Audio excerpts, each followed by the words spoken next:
তো ঢাকা মেডিকেলের লাইফ খুবই ইন্টারেস্টিং, হল লাইফ কেমন সেটাও দেখিয়েছি। আমার ফ্রেন্ড সাথে ছিল রাসেল, ঢাকা মেডিকেল কলেজের K79 ব্যাচ, এবং সে fourth year student. So fourth year student হিসেবে তার হল লাইফ কেমন আমি পুরো 48 মিনিটস লং একটা ভিডিওতে আমি এটা দেখিয়েছি। তো অনেকেই আপনারা দেখেছেন এটা, কমেন্টও করেছেন অনেক, যেমন অনেক ধরনের কমেন্ট এসেছে। Dhaka medical college, I like Dhaka medical college, তারপরে ভাই নেক্সট সাস্ট ক্যাম্পাস, বা এই ধরনের ক্যাম্পাসও কিন্তু অনেকে রেকমেন্ড করছেন।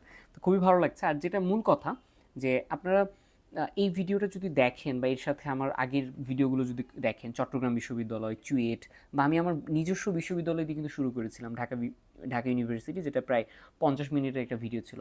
ডিউরেশনকে ফোকাস করছি না, আমি চাচ্ছি যে ওভারঅল যে ইনভায়রনমেন্ট সেটাকে আমি এখানে তুলে ধরানোর ট্রাই করছি। এটা এটা হচ্ছে মূল কথা। তো আমি আপনাদেরকে বলবো যে যারা এই ডিএমসির ক্যাম্পাসটা দেখেন নাই, ডিএমসির হলের জীবন, ঢাকা মেডিকেল হলের জন্য, আমি জানি অনেকেই মেডিকেল নিয়ে ফ্যাসিনেশন কাজ করে, অনেকে হয়তো এই স্বপ্নের মেডিকেলটাকে অনেকে পাননি, মেডিকেল প্রস্তুতি নিয়েছেন কিন্তু হয়নি।